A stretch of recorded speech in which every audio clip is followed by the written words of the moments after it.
Assalamualaikum warahmatullahi wabarakatuh. Selamat sore, nama saya Rahmat Hidayat, saya dari DAC Pelaju. Menurut saya dari pertanyaan-pertanyaan persoalan tadi itu rangkaian proses pemungutan suara yang diketahui. Itu aja, Pak. Yang kedua, apakah di sini seluruhnya pengurus partai? Atau kalau yang bukan pengurus partai, siapa? Ada di sini bukan? Pengurus itu dari ranting, PAC, anak ranting, pengurus semua. Ada yang bukan? Ada? Ada yang bukan? Ya, berarti khusus untuk dijadi saksi. Direkrut kecamatan mana? Kalidoni. Belum jadi atau memang nggak dari dulu bukan pengurus partai? Nah, itu nggak apa-apa. Partai ini? Oh iya, sama ya, satu keluarga. Ya. Ada yang lain? Ya, Bapak bukan pengurus partai Gerindra. Bukan. Oh. Saksi PPK. Saksi apa? Apa saksi TPS? Saksi TPS. Oh, saksi TPS langsung. Yang memang diproyeksi jadi saksi PPK ada juga di sini. Saksi kecamatan. Ya, saksi kecamatan nanti. Itu ya. Saksi rekap di kecamatan. Ya, saksi rekap di kecamatan. Misalnya kalau di saksi rekap kecamatan, Bang, dia ada yang masuk di sini. Ada banyak juga ya. Yang rencananya nanti jadi saksi di kecamatan. Terus yang wakil kecamatan tapi tidak tinggal di kecamatan tersebut, ada nggak? Tidak ada. Tidak ya. Alhamdulillah ya. Oke, kita mulai Pak ya. Nah, serius, HP-nya saya juga agak dimatikan juga. Jadi sama-sama kita fokus di sini. Yang pertama, yang harus digaris bawahi dan selalu diingat bahwa pemilu kita tanggal berapa? 14 Februari 2024. Di 14 Februari itu cuman ada 2 kegiatan. Itu yang harus digaris bawahi. Kegiatan apa tuh? Pemungutan suara dan penghitungan suara. Nah, itu. Jadi pegang itu dulu. Jadi di 14 Februari itu cuma ada pemungutan dan penghitungan. Adapun rekapitulasi suara itu di mana? Di kecamatan. Nah, jadi setelah dari TPS, kecamatan, kabupaten, provinsi, KPU pusat, itu namanya rekapitulasi suara. Jadi merekap hasil penghitungan suara. Gitu ya. Jadi di 14 itu suara dipungut, kemudian dihitung. Dipungut dari mulai jam 7 pagi sampai jam 12 dan dari jam 1 ditutup, dimulai langsung dengan pemungutan suara sampai selesai. Itu yang maksud saya yang garis besarnya, secara garis besar yang harus kita pahami, yang kita sampaikan kepada saksi kita nanti supaya memudahkan. Nah, untuk itulah saran saya selalu kalau saksinya 2, buat aja spesialisasi saksi pemungutan, saksi penghitungan. Supaya refresh dia. Dia nggak mumet di pemungutan sudah mumet, atau misalnya dia karena 2 ya kita dua-duanya ya gempor namanya. Untuk apa? Lebih baik yang pemungutan istirahat dulu, yang penghitungan masuk penghitungan, pemungutan istirahat, penghitungan masih segar. Sarannya begitu di tingkat TPS ya. Artinya spesialis pungut, spesialis hitung. Kamu spesialis hitung. Jadi kalau yang kira-kira dia hobi matematika, spesialis hitung. Kalau yang dia hobi mantau, itu itu spesialis pungut. Aman. Oke, kita mulai. Bagian pertama, pelaksanaan pemungutan suara. Waktu pemungutan suara itu adalah hari yang diliburkan, ya, yaitu tanggal 14 Februari 2024. Jadi dia bukan tanggal merah, bukan hari yang diliburkan. Cuman saya nggak tahu itu hari Sabtu atau hari Minggu ya? Rabu ya, artinya hari yang diliburkan. Kemudian pengumuman hari, tanggal, dan waktu pelaksanaan pemungutan suara dilakukan menurut tata cara yang lazim digunakan di kelurahan desa nama lain yang bersangkutan. Artinya, satu hari sebelum pemungutan suara di tanggal 13 itu, KPPS itu sudah memberitahu ya pemilih-pemilih yang ada di sekitarnya menurut tata cara yang lazim saja. Jadi tidak ada aturan khusus misalnya metokin ya rumah, tidak. Ya. Misalnya dia ditempelnya baik di papan pengumuman desa, tidak apa. Diumumkannya pakai ketua masjid, tidak apa. Atau dia keliling-keliling sambil jangan lupa ayo memilih.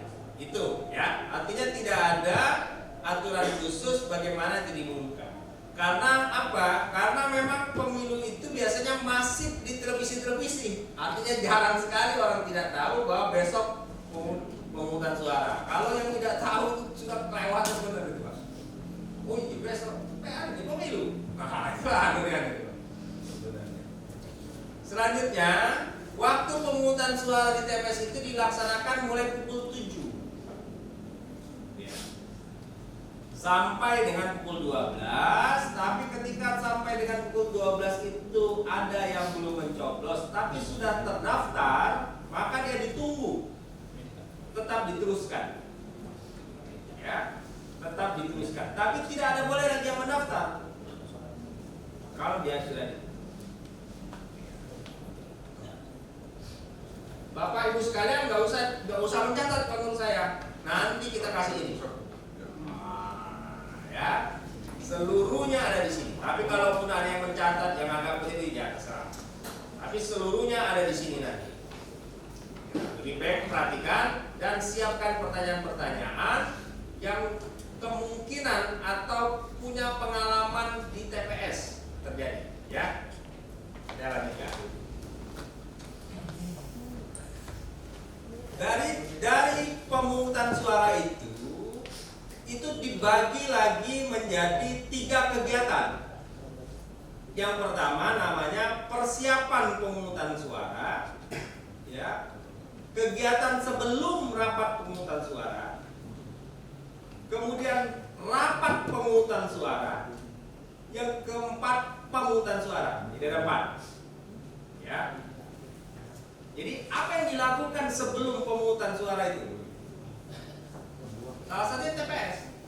TPS harus sudah dibuat 1 hari sebelum pemungutan suara. TPS itu 1 hari sebelum pemungutan suara. Kemudian Ketua KPPS memastikan perlengkapan pemungutan dan penghitungan suara telah diterima 1 hari sebelum pemungutan. Jadi kotak suara sudah masuk, ya, DPT sudah masuk, daftar calon, daftar capres, daftar DPD itu 1 hari sebelum sudah harus masuk di rumah KPPS. Yang pastinya kalau TPS-nya masih buat. Yang ketiga, KPPS menyampaikan pemberitahuan pemungutan suara seperti saya katakan tadi. Kemudian yang paling penting itu yang keempat itu penempelan DPT, DPTB, pasangan calon, DCT, anggota DPR, DCT DPT, DCT anggota provinsi, DCT anggota kabupaten kota. Ditempel di TPS. DCT tadi. Jadi ini calon presidennya, ini calon DPD-nya, ini calon DPR RI-nya, 1, 2, 3 dari seluruh partai. Ya, kalau di dapil Bapak Ibu sekalian, ya, di dapil sini calon DPR RI-nya itu ada 9, 8. Ada 8, jadi satu partai 8. Tapi bisa jadi ada partai yang tidak ada yang mengisi 3, 4, itu nggak apa-apa, nggak jadi masalah. Tapi intinya seluruh orang yang mencalonkan diri di tanggal 14 itu namanya ada di TPS. ya, sehubungan dengan dapil masing-masing, tapi ya, kalau dia bukan di dapil situ ya namanya nggak keluar di situ. Itu yang penting ada sebelum pemungutan suara. Kegiatan sebelum rapat pemungutan suara itu kan 1 hari sebelum. Tadi kalau Bapak ini bilang, saya tanya apa Pak yang dari kesan dari pertanyaan tadi? Oh itu Pak kronologis juga. Itu betul. Tahapan itu kayak tahapan kronologis pemungutan suara. Iya itu benar. 1 hari sebelum. Jadi kita bicara di tanggal 14 sekarang, 14 Februari. Kegiatan sebelum rapat, artinya sebelum rapat pemungutan suara, ya, rapat jam 7. Sebelum rapat pemungutan suara, Ketua KPPS bersama anggota KPPS, saksi dan pengawas TPS yang hadir memeriksa TPS dan perlengkapannya. Jadi periksa dulu. TPS ini benar. Apa yang penting diperiksa di TPS itu?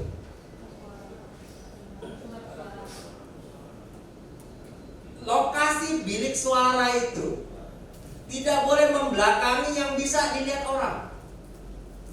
Paham gak bahasanya? Ini TPS, nggak bisa orang lihat. Tapi kalau TPS itu ada pohon, orang bisa manjat pohon, intip Pak Alwis Gerindra. Ini, itu nggak boleh tuh. Bisa diulang pemilunya, pemungutannya. Itu syarat TPS. Itu yang diperiksa. Jadi biasanya dia periksa TPS belakangnya, biasanya tembok. Atau kalau gabungin tembok, itu dia pakai kain yang beratap juga. Jadi nggak bisa. Intinya nggak bisa diintip. Bilik suaranya nggak bisa diintip. Bilik suara. Jadi beda TPS, beda bilik suara. Kalau TPS itu wilayah yang keseluruhannya itu berada KPPS, saksi, pengawas TPS, ya, dan pemilih yang antri. Bilik suara ya untuk melaksanakan pencoblosan. Nah, yang saya maksud itu bilik suara. Nah, jadi kalau sampaikan ke saksi, ya kalau kan itu modus-modus manipulatif itu memantau. Jadi ada tukang pantau. Benar tidak si A dipilih? Benar. Benar tidak si A? Benar. Jadi itu dipilih gitu. Karena bawa handphone tidak boleh lagi. Ke TPS nggak boleh bawa handphone. Aturannya itu ya, memastikan TPS dan perlengkapan. Kemudian menempatkan kotak suara yang berisi surat suara untuk masing-masing jenis pemilih beserta kelengkapan administrasi di depan meja ketua KPPS. Jadi surat suara tadi sudah siap. Tapi belum dihitung nih. Karena penghitungannya nanti di rapat pemungutan suara. Nah, ini kan persiapan rapat. Mempersilakan dan mengatur pemilih untuk menempati tempat duduk yang telah disediakan. Kalau ada pemilih yang datang, silakan duduk. Saksi duduk situ, pengawas TPS duduk situ, pemantau duduk situ, pemantau pemilu itu harus terakreditasi ya. Pemantau pemilu itu terdaftar di KPU. Ya. Jadi enggak seluruh orang bisa pakai saya pemantau, maksud enggak. Jadi pemantau yang bisa memantau jalannya di TPS, kalau di luar TPS terserah. Di dalam TPS yang dia punya kursi itu adalah pemantau yang terdaftar di KPU. Kemudian menerima surat mandat dari saksi. Nah, ini penting. Ya. Kalau dulu aturannya surat mandat itu sehari sebelum. Sehari sebelum. Jadi tanggal 13 KPPS sudah menerima surat mandat saksi-saksi yang akan datang. Itu dulu. Aturan sekarang ketika datang di hari H boleh, terlambat juga boleh. Nah, saran saya yang mana? Saran saya sehari sebelum. Kenapa? Siapa tahu KPPS kalian KPPS yang tidak update. Tidak update aturan. Daripada berdebat, kasih aja itu. Iya ya. Dia nggak update, oh nggak bisa lagi ini dia bilang. Kemana mestinya? Gitu kan? Siapa tahu. Ya, tapi kalau aturan saya ditanya aturannya boleh. Ketika datang terlambat pun boleh. Artinya nggak ada masalah. Itu kalau nggak salah pemilu 19 dan 14 ya, atau 14 itu sehari sebelum aturannya. Sudah, itu rapat, persiapan rapat.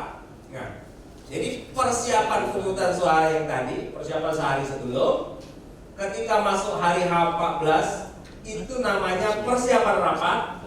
Sekarang rapat pemungutan suara. Apa yang dilakukan? Itu pertanyaannya. Apa yang dilakukan ketika rapat pemungutan suara?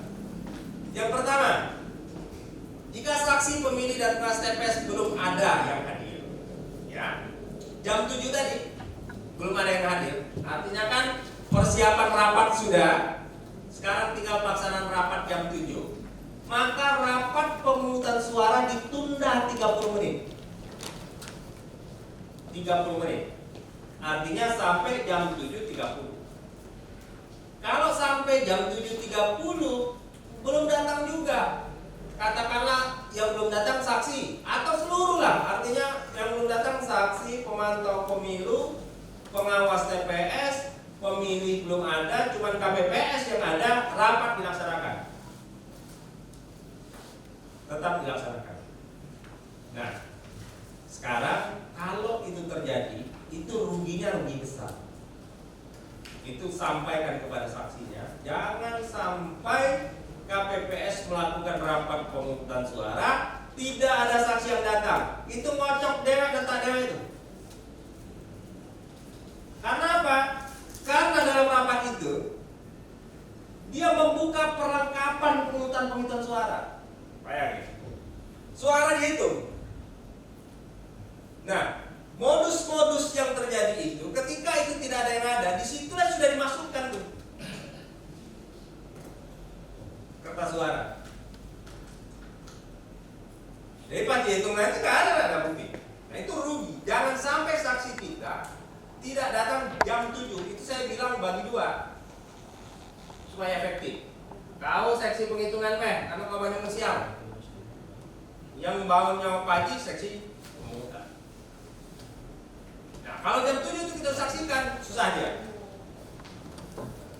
Ya, apa yang dilakukan? Membuka kotak suara, mengeluarkan isinya di atas meja, mengidentifikasi dan menghitung jumlah jenis dokumen dan peralatan serta memeriksa sampel yang berisi surat suara untuk masing-masing pemilu yang masih dalam keadaan tersegel. Enggak, stop sebentar. Sampai ini kasar ya. Kita sambung lagi Pak ya. Bapak Ibu sekalian, silakan sambil sedang ada di meja masing-masing.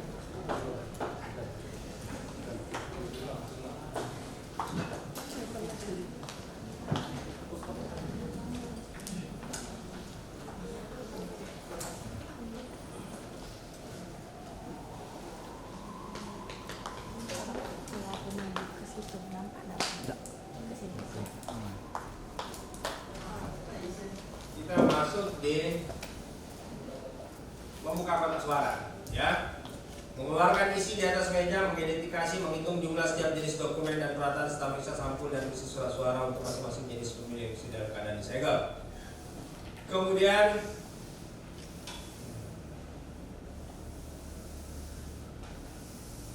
pengawas TPS yang hadir memastikan bahwa kotak suara benar-benar telah kosong, menutup kembali, mengunci kotak suara dan meletakkan di tempat yang telah ditetapkan. Pengawas TPS Pak, bukan saksi. Pengawas TPS itu, jadi sebelum dilakukan pemungutan, pastikan kotak suara itu kosong. Nah, bayangkan kalau rapat pemungutan suara itu tidak ada dihadiri. Saksi, pengawas, kan dia tetap lanjut, nggak ada masalah. Pokoknya 7:30 tidak ada yang hadir, dia tetap masalah. Nah, disitulah biasanya modus-modus yang dilakukan kecurangan pemilu. Biasanya titik krusialnya di situ di pemungutan. Nanti saya kasih tahu titik krusial di penghitungan.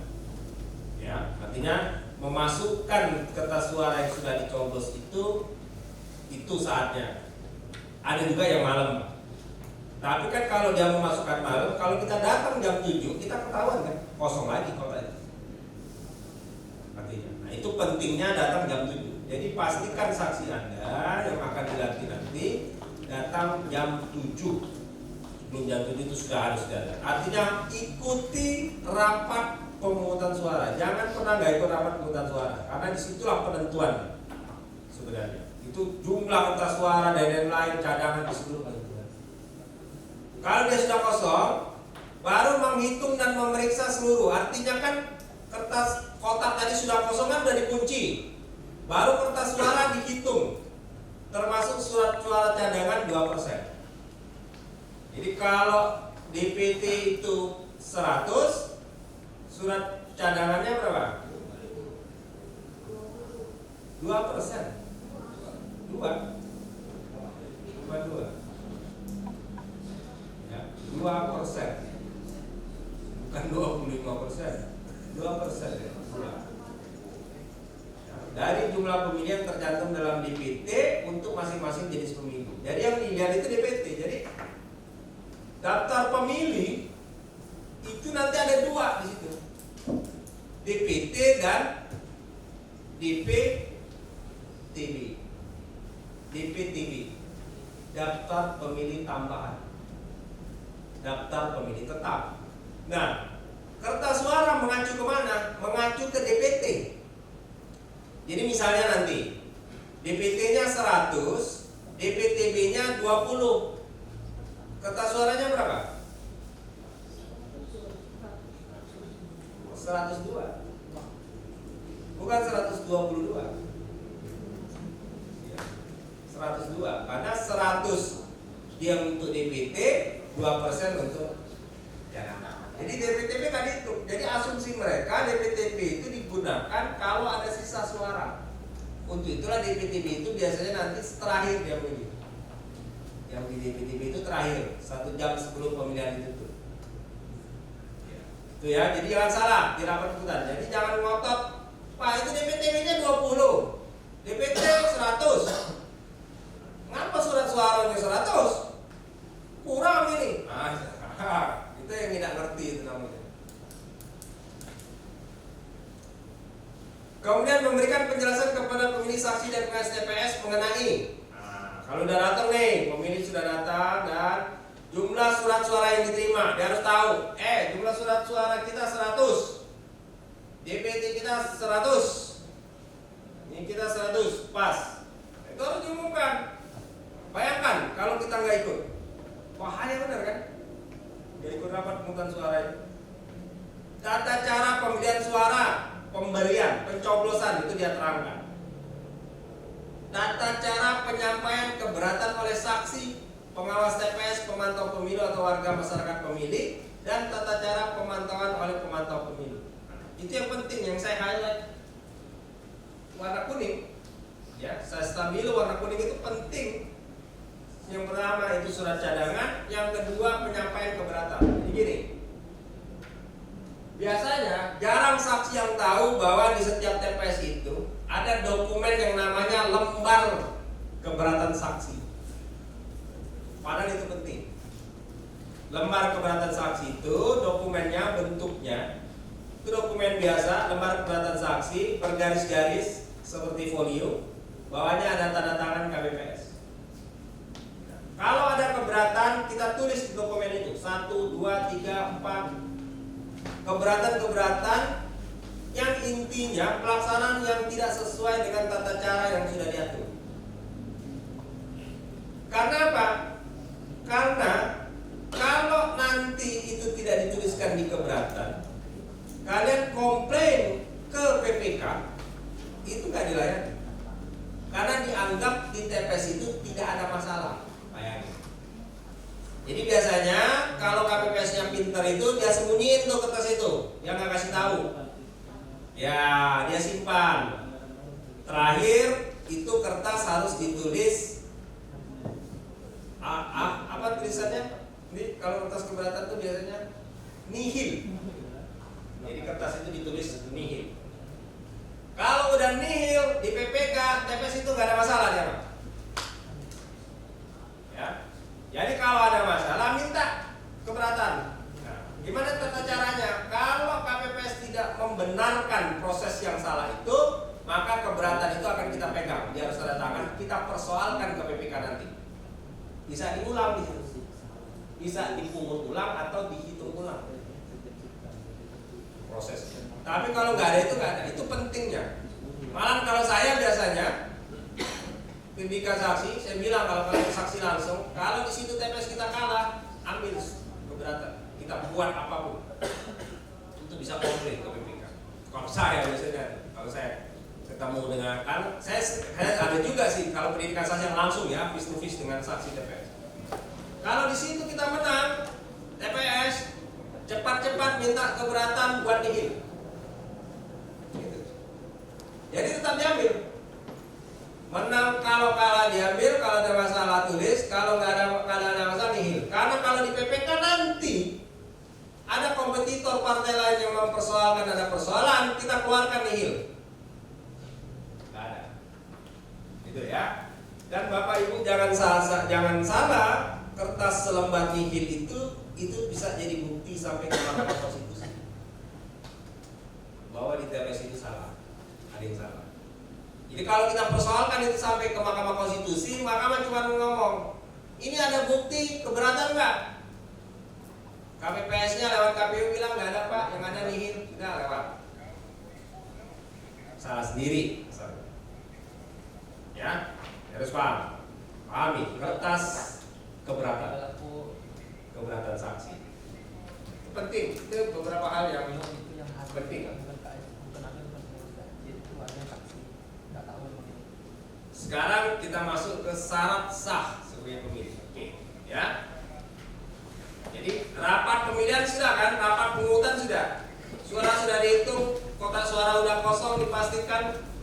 Surat suara sudah dihitung semua, cukup, cadangan cukup, kertas cukup, ya. Terus dokumen apa lagi yang harus ada? Dokumen model C hasil. Itu harus cukup tuh. Dokumen model C hasil DPT. Di luar ya, kalau tidak timbul.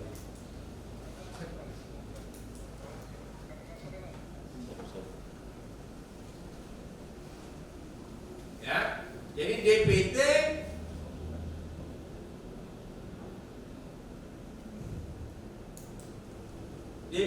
harus didapatkan oleh saksi. Kalau tidak dikasih, cepat hubungi ke DPC untuk langsung dikirim ke TPS yang tidak dikasih DPT. Untuk apa pertanyaannya kan? Pasti nanya-nanya. Kalau kalian tidak pegang DPT, saksi-saksi kalian tidak pegang DPT, kalian tidak pernah bisa memantau pemilih itu benar-benar pemilih atau bukan.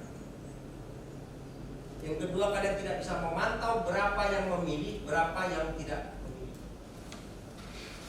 Gak mungkin bisa diingat di kepala. Dan itu hak. Itulah tugas saksi ketika pemungutan suara itu memegang DPT untuk menconteng setiap nama yang dipanggil. Harun, ada milih. Hasan, ada milih. Umar, ada milih. Terakhir kalian tahu, dari 100 Pak, 75, ada 25 yang tidak memilih, coret. Artinya kertas suara sisa 25. Tambah 2. 27. Kalau tidak ada DPTB. Ya. Tapi kalau saksi kita tidak pegang DPT, bagaimana dia mau tahu berapa orang yang milih? Berapa yang tidak? Apakah yang memilih benar sesuai KTP namanya atau tidak? Kan kalau milih harus tunjuk KTP. Nah, itu modus-modusnya begitu. Jadi kalau KPP sudah tidak kasih DPT, tidak sini, udah itu main tuh pasti. Karena dia udah tahu, dia dipesan suara berapa suara dia dipesan. Nah, bayangkan kalau saksi kita pegang DPT, saksi kita lihat TPS kotak itu kosong, mainnya kayak mana pertanyaannya? Nanti saya kasih juga kalau modus di penghitungan. Ini modus-modus permainan di pemungutan suara. Kalau dia masukkan malam-malam, pagi-pagi rapat pasti kotak kelihatan di dalam kotak. Yang memainkan sisa suara, kita pegang DPT bahwa ada sisa suara-suara. Ini kan antisipasi supaya suara kita tetap terjaga. Ya. Sekarang kita masuk syarat sah sebagai pemilih. Siapa-siapa yang bisa sebagai pemilih? Supaya kalian bisa tahu DPT orang ini sah, tidak sah. Siapa tahu ada orang yang tidak masuk dalam DPT dan DPTB mau memilih. Kalian tahu syaratnya apa? Yang pertama, dia warga negara Indonesia, umur 17 tahun, sudah kawin atau sudah pernah kawin. Sebenarnya bahasa peraturannya jangan kawin, nikah. Sudah nikah atau sudah pernah nikah. Itu syaratnya. Ada kalau 17, dia pasti punya KTPL. Kalau dia sudah nikah tapi belum 17, dia tidak punya KTPL. Tapi dia punya kartu keluarga, punya surat nikah. Itu maksudnya. Artinya, kalau pertanyaan saya, belum 17 tahun boleh nggak milih? Boleh kalau sudah pernah nikah. Kalau sudah nikah. Ya. Ada yang nanya kalau nikah siri nggak? Tapi jangan salah, ya, jangan ini bisa jadi perdebatan juga nanti. Nikah siri itu sekarang sudah ada putusan MK-nya bisa dibuatkan kakak. Tapi ada catatan di bawah kakaknya, pernikahan belum didaftar, belum tercetak, ya. Itu ya, yang harus kalian pahami. Yang kedua apa lagi? Pemilik KTPL yang terdaftar dalam DPT di TPS dan tercantum dalam formulir model AKPO daftar pemilih. Nah itu ya. Seri dokumennya. Seri dokumennya kayak gini kalau dulu KAPO, kalau dulu KWK. Ya kan? KWK dan KAPO. Saya pernah ditanya di tiga saksi, Pak, singkatan KWK apa? Saya cari-cari nggak ada juga rupanya memang singkatan KWK. Karena KAPO itu kayak kabupaten kota. Ya. Selanjutnya, pemilik KTPL yang terdaftar dalam DPTB di TPS dan tercantum dalam formulir model A daftar pemilih pindahan DPTB. Pemilih DPTB dan dia ada daftar pemilih pindahan, ada daftar pemilih tambahan. Nah, daftar pemilih pindahan itu di awal rapat pemungutan suara pasti kosong. Yang bisa berisi dan bisa tidak itu DPTB. Nah itu ya, ini harus dipahami. Kenapa? Jadi misalnya dia umurnya 16 tahun, ketika DPT ditetapkan, dia masih 16. Tapi kemudian sebulan kemudian dia 17. Kan nggak bisa lagi dimasukin DPT, itulah dimasukkan di DPTB tambahan. Kan dipahami? Jadi formulir DPTB itu bisa berisi, bisa juga tidak. DPT harus berisi. Kalau daftar pemilih pindahan pasti kosong, karena nggak bisa kita memastikan bahwa di tengah jalan ada orang pemilih pindahan. Dia berisi kalau di tengah jalan nanti ada orang pindah memilih, baru dia berisi. Ya, jadi kalau ada pemilih pindahan sudah berisi, hati-hati. Kalau DPTB-nya ada, enggak, wajar. Paham itu tiga itu ya? DPT, DPTB, DPP. DP daftar pemilih pindahan, daftar pemilih tambahan, daftar pemilih tetap.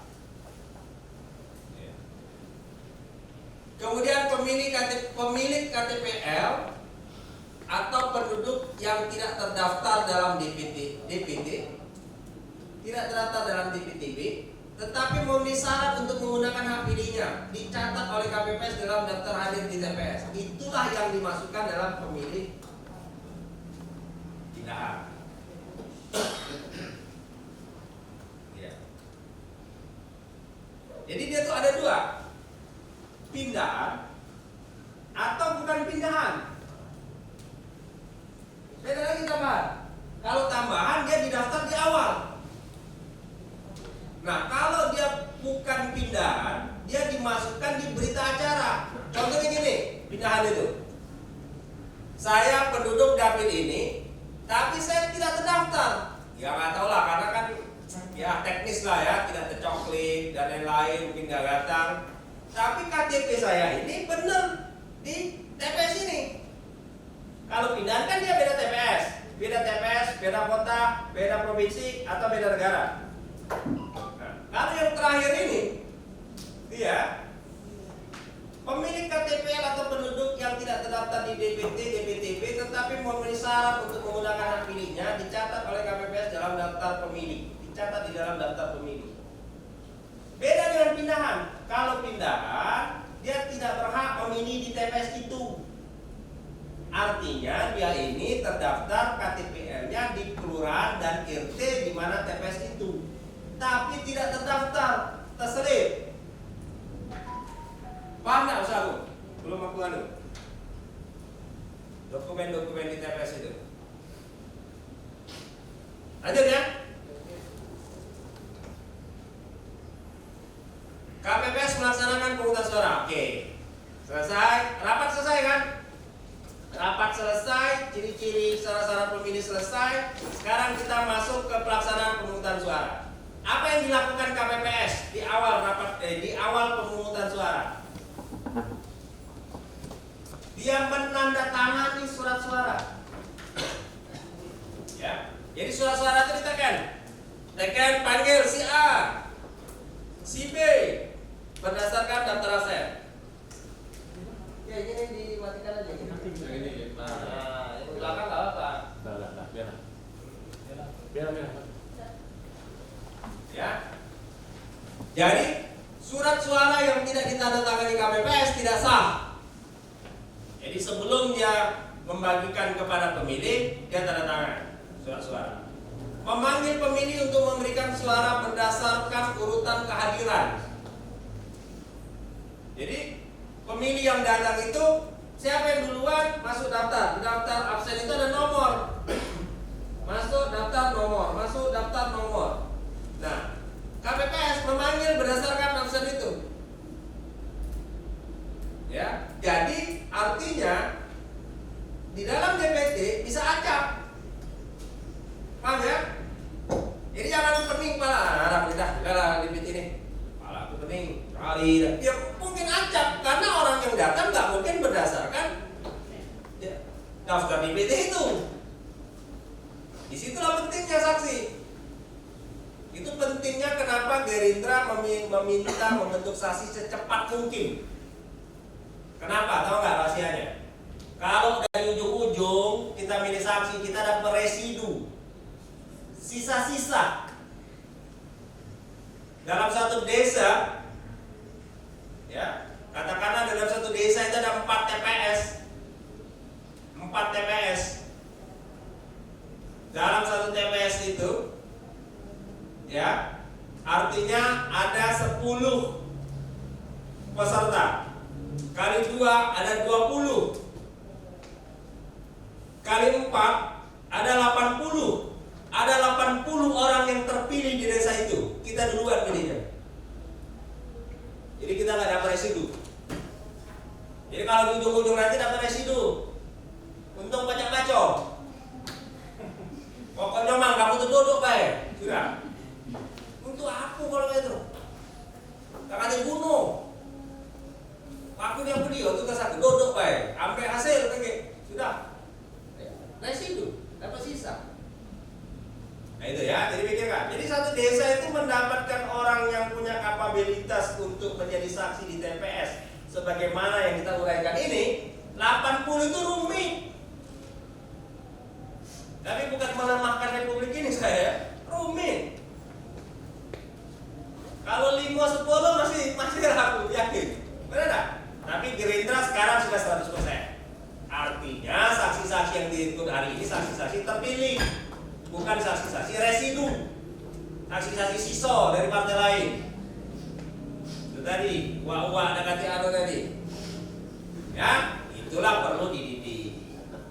Kita ini lebih siap dari partai lain. Selanjutnya, memanggil pemilih untuk memberikan suara berdasarkan urutan kalian. Siapa yang datang panggil, siapa yang datang panggil. Jawab saya.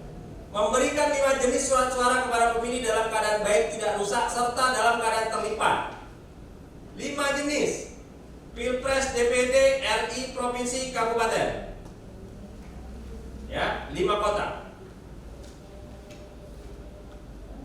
5 kota, bayangin kalau 5 kota, kalau 2019 banyak yang mati KPPS. Kalau ini tidak dibagi 2 panel lagi, nah walau malam. Bukan doai ya, tapi kalau dulu aku banyak ngomong ke menjadi besar. 5 kota. 5 kota kalau rata-rata 200 kali 5 1000 kali buka. Lagi. 1000 kali. Hati yang lagi. Hati enggak? Kalau baca gantian ke kanan, kalau bisa sebelah kanan. Agak sudah gitu Pak ya. Dalam keadaan baik dan tidak rusak. Jadi kalau ada nanti misalnya pemilih Pak, ini tidak baik, itu hak untuk menukar. Ya. Jadi kalau KPPS jawab, oh udah baca tukar lagi. Itu hak. Melarang pemilih membawa telepon genggam dan atau alat perekam gambar ke bilik suara. Jadi kan kita ini setiap pemilu kan dimodernisasi terus. Kita sudah nggak boleh diintip, nggak boleh ada. Tapi ada HP nggak boleh lagi sekarang. Ini modus manipolitik. Ya, rekam video yang kita cucu tuh, nah ini tempel. Jos. Ya kan? Itu modusnya itu. Jadi bukan berarti tidak boleh bawa HP. Tapi kalau kita nggak ada HP ini bukan nggak boleh direkam Pak, biar serius. Kalau rekaman ada itu di belakang rekaman. Kalau minta rekaman kita ada. Biar kita serius. Nggak ada yang fokus, nggak ada yang sambil baca WA maksudnya gitu. Ya. Kemudian mendahulukan pemilih disabilitas, ibu hamil, orang tua untuk memberikan suara atas persetujuan pemilih yang seharusnya mendapat giliran. Itu tadi. Jadi pemilih disabilitas, ibu hamil, orang tua itu wajib didahulukan. Ya, itu aturannya gitu. Jadi kalau ada yang disabilitas, ya apa? Kalau ini antriannya panjang, ya kasihan ya kan? Dimajukan. Ada ibu hamil, dimajukan. Ada orang tua, dimajukan. Kalau ada orang tua yang terkapar di rumah gimana? Didatangi. Betul. Ya, pastikan kalau itu rumah keluarga kita atau yang Gerindra, pastikan didatangi. Kalau itu belum tentu nusuk kita, ya nggak usah capek-capek. Ya, saya ulangi ya, saya ulangi juga. Kalian di sini kan untuk melatih saksi, bukan melatih saksi menjadi saksi itu sadar hukum pemilu, bukan. Saksi ini untuk menjaga kepentingan kita. Kalau menjaga aturan hukum di situ ada pengawas TPS, Bawaslu, bukan saksi kita. Saksi kita itu menjaga kepentingan kita. Ya. Contoh gini, menjaga kepentingan kita. Dia masuk, kita tahu nih, ini kan anaknya sekretaris PAJ nih misalnya kan. Milihnya yang mudah-mudahan memilih Gerindra ya. Atau dia keluar, kertas suaranya rusak, atau dia salah coblos, boleh nggak diganti? Boleh? Boleh nggak dulu? Boleh kan? Saya masuk, saya mau coblos Pak Alwis, coblos Pak Sri Mulyadi. Salah, mestinya Pak Alwis nih. Saya tukar, boleh nggak? Boleh.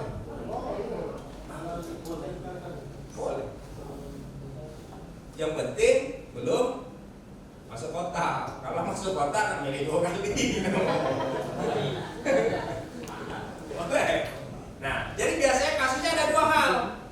Yang pertama dia belum apa-apain, dia baru buka, rupanya ada coretan, ada robekan. Nah, itu kertas suara rusak namanya. Jadi beda berita acaranya. Berita acara kertas suara rusak dengan berita acara kertas suara salah coblos itu beda. Itu ya. Tidak sama dia. Jangan sampai kita dimainkan. Nah, ini salah coblos. Ya, kalau dia dinamakan rusak kan bahaya. Misalnya tercoblos partai kita, dimasukkan berita acara kertas suara rusak, marahlah kita. Rusak dari mana ini? Nah, tapi kalau cara coblos ya cara salah coblos. Gimana? Salah coblos kan? Paham gitu ya? Paham itu.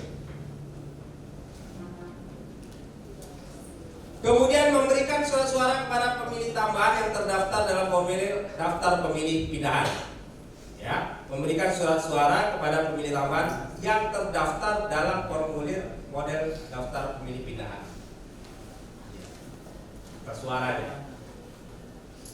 Surat suara DPR apabila pindah memilih kabupaten. Jadi kalau ada pemilih pindahan, datang pemilih pindahan, itu beda. Kalau dia pindah provinsi, yang dikasih cuma kertas suara presiden. Ya. Kalau dia pindah kabupaten, yang dipilih kertas suara DPD presiden. Ya, RI. Itu aja. Selama masih sudah pilih.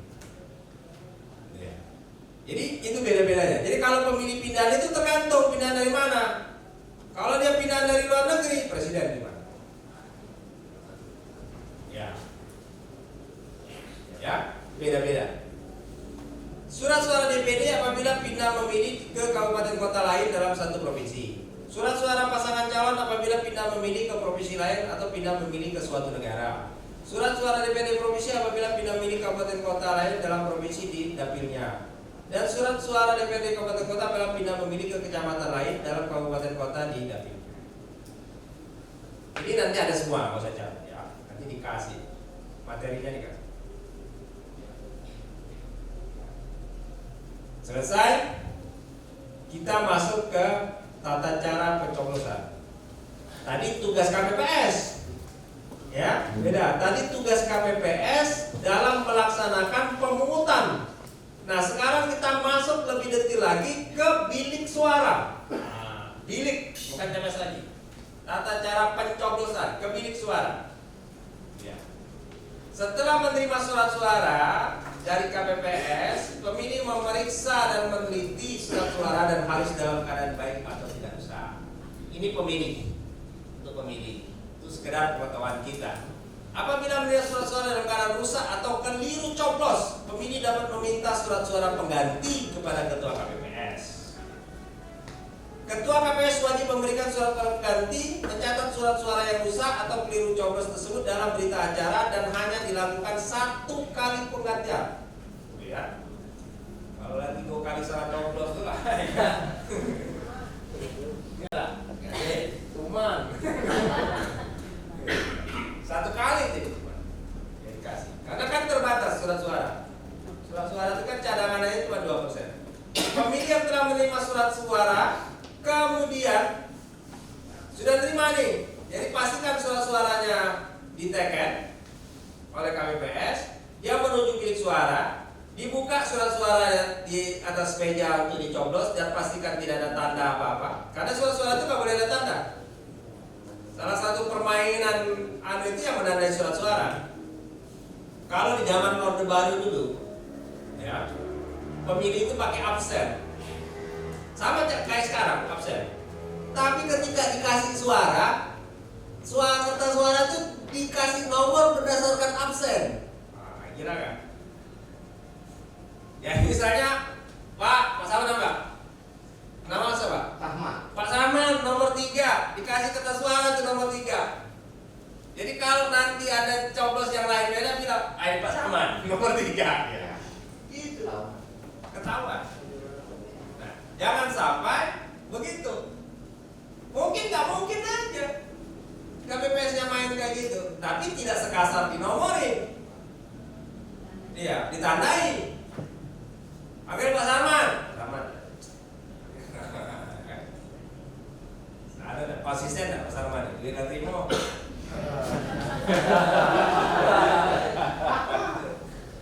Ya, hati-hati. Kita jadi rokok. Itu tadi. Jadi kalau ada tanda itu pasti minta ganti. Jangan mau. Menuju bilik suara, membuka surat suara, meletakkan di atas meja disediakan, mencoblos surat suara dengan paku yang telah disediakan. Ingat, paku yang sudah disediakan. Memasukkan kotak suara, melipat seperti semula dan memasukkan ke dalam kotak suara, mencelupkan 1 jari. Nah gitu dulu. Kita sampai dulu mencoblos dengan paku. Dengan rokok boleh nggak rokok?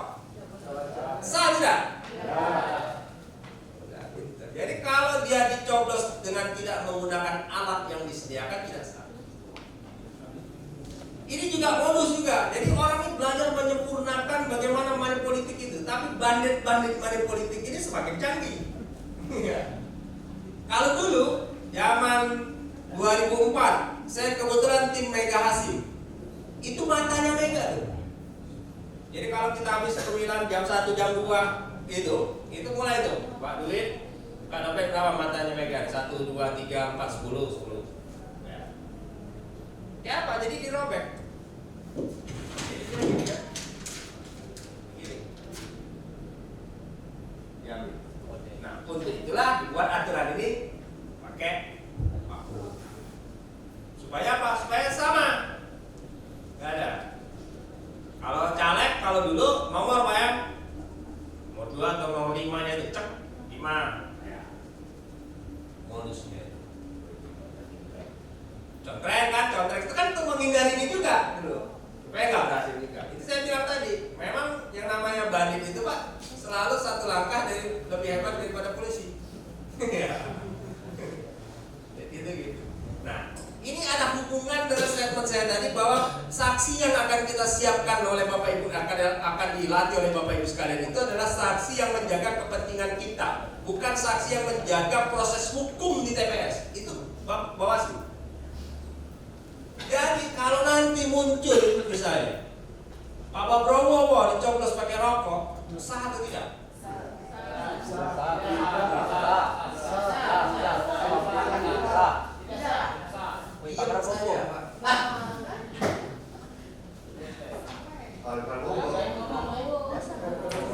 Siapa tahu KPPS-nya gitu, saksi lainnya tidak pelatihannya gitu. Kan dia bilang kalian itu untuk menjaga kepentingan Gerindra, bukan untuk menegakkan hukum di TPS. Yang menegakkan hukum itu adalah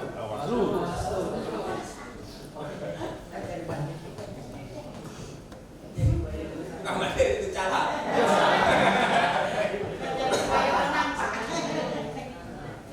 Tapi kalau kemudian ada capres di luar kita dicoblos pakai rokok, sah tidak?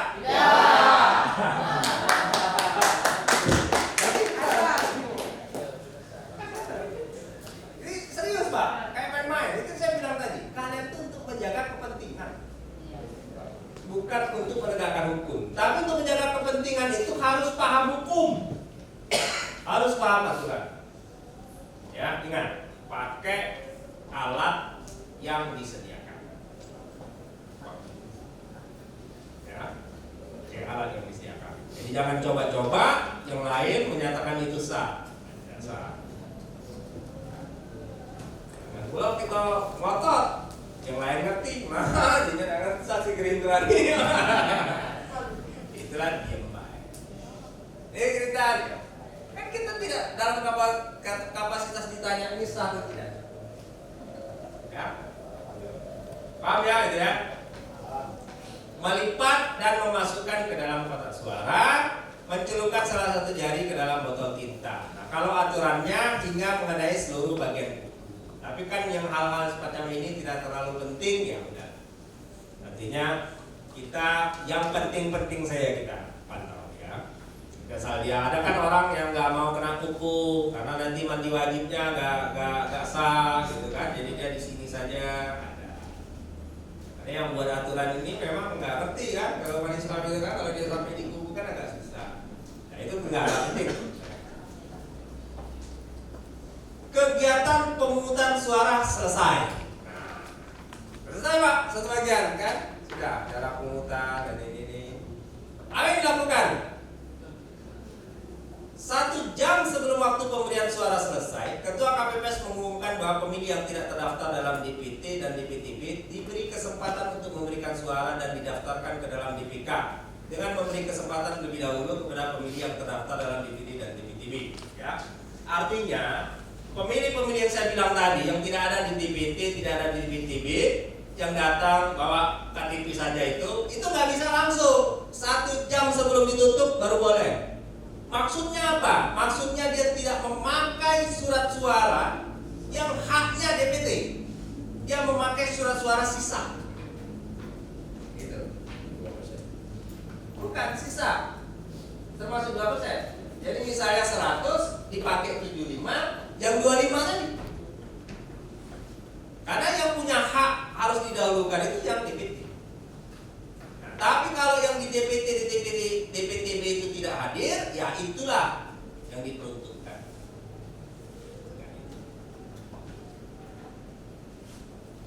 Pukul 13 waktu setempat, Ketua KPPS mengumumkan bahwa yang diperbolehkan memberikan suara hanya pemilih yang sedang menunggu giliran. Nah, jadi walaupun sudah tutup, kamu jangan protes. Wong inilah sudah daftar, tunggu giliran nyoblos, nggak boleh lagi bubar, nggak boleh. Tidak, salah itu. Jadi kalau dia sudah daftar, dia nunggu nak masuk ke bilik, itu diselesaikan. Yang nggak boleh itu baru datang dan daftar, sudah ditutup. Gitu ya? Yang nggak boleh itu dia baru datang, baru daftar. Kalau antriannya panjang, waktu sudah selesai, antrian harus dihabiskan. Ya. Kemudian setelah hadir dan sedang dalam antrian untuk mencatat kehadirannya dalam formulir daftar hadir pemilih, sedang menunggu giliran, telah hadir dan sedang dalam antrian. Itu aja yang boleh. Ya. Setelah seluruh bisa memberikan suara, Ketua KPPS mengumumkan kepada daftar di TPS bahwa pemungutan suara telah selesai. Habis. Kegiatan pemungutan suara telah selesai. 1 jam sebelum waktu pemungutan selesai, KPPS mengumumkan bahwa pemilih terdaftar diberi kesempatan tadi. Nah, sekarang pertanyaannya, kalau kertas suara habis, pemilih masih banyak, bagaimana? Ini modus 2019 hati-hati. Modus 2019 itu disurvei Prabowo menang 60% di Kota Palembang. Maka dari itu modus kecurangannya mengurangi kertas suara. Paham? Itu modus tuh. Karena gini kan logikanya, kalau mata pilih itu ada 2 juta di Palembang, kertas suara yang dimunculkan cuma 1.500.000, artinya berkurang. Kalau 60% itu 60% mesti angkanya 800.000, jadi 700.000 perolehan. Nah itu modus, hati-hati. Kertas suara kurang itu juga salah satu modus. Memang ada beberapa yang tidak sengaja. Tapi kalau di Palembang 2019 itu hampir seluruh, bukan tidak sengaja, by design. Nah, apa yang dilakukan kalau kertas suara kurang? Meminta kertas suara dari TPS terdekat. Peraturannya terdekat. Apa? Terdekat. Iya. Jadi jawabannya terdekat. Apa lagi? Kurang lagi? Terdekat.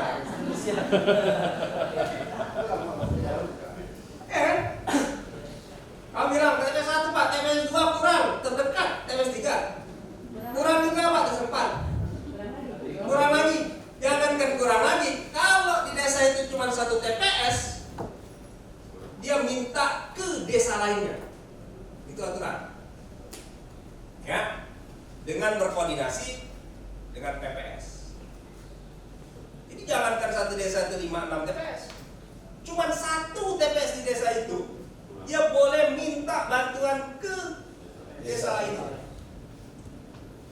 Ya, tapi terjadi, jangan terjadi lagi. Saya lepak kepala itu 2019 itu, nggak ada yang dilakukan apa-apa ini. Waduh, sekarang kurang, jalan-jalan lebar kurang, pemilih masih numpuk ratusan tuh pemilih. Kertas suara habis ke KPPS, upaya nggak ada. Seluruh KPU matiin telepon. Nah, itu harus kencang, saksi kita harus kencang.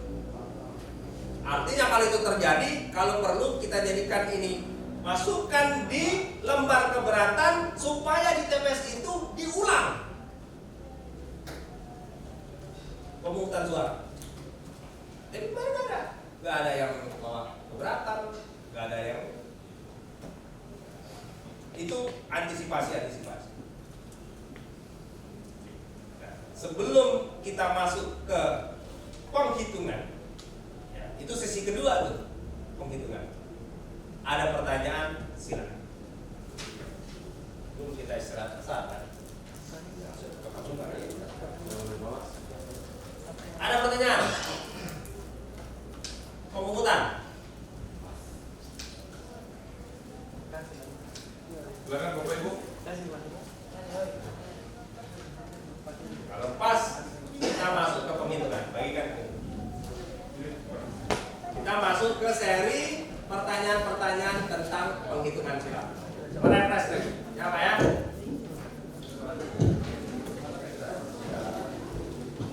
Seperti biasa, pertanyaan ini Bapak Ibu dijawab 30 menit. Yang sudah, silakan dikumpul. Sekali lagi, ini bukan mencari salah benarnya, tapi untuk sekedar mengulang ingatan kita.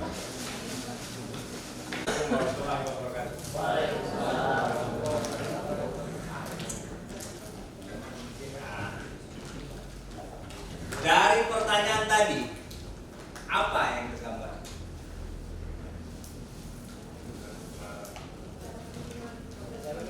Tahapan ya, tahapan penghitungan. Dan skemanya sama. Kenapa sama? Dia tetap sama. Ada persiapan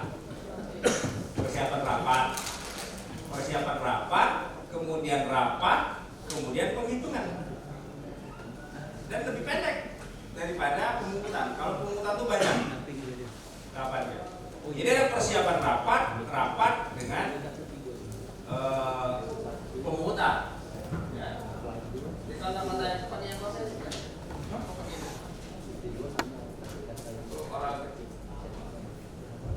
Jadi persiapan rapat pemungutan suara itu dilakukan setelah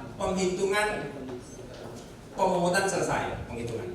Nah, di sini juga titik krusial, titik-titik penting dari kecurangan itu di rapat penghitungan. Kenapa? Karena rapat penghitungan itu membuka kotak, menghitung surat suara yang terpakai. Nah, persiapannya apa? Kita masuk ke persiapan dulu. Persiapan rapat pemungutan suara itu mengumpulkan, ya, kotak TPS diunggulkan 5-5-nya, alat-alat, tempat untuk menuliskan hasil penghitungan itu sudah tertempel di dinding, ya, di dinding dengan namanya sistem tali.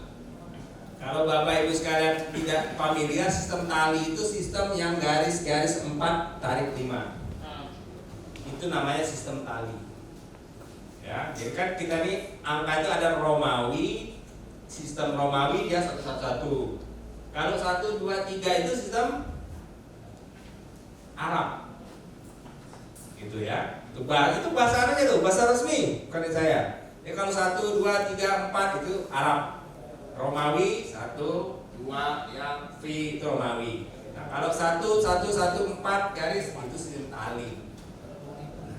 Ketika itu sudah ditempel, ya seluruh. Nah, saksi kita jangan nggak ada tuh. Itu tahapan penting, sama dengan tahapan di jam 7 awal.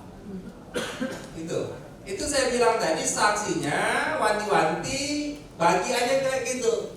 Spesialis pemungutan, spesialis penghitungan bilang saya. Biar segar. Jadi ketika dia mau pisah sambut, itu artinya beberapa saat sebelum pemungutan suara selesai, saksi penghitungan udah masuk, udah ganti pemain, gitu. Nah, apa yang dilakukan di rapat pemungutan, rapat penghitungan? Rapat penghitungan itu membuka kotak.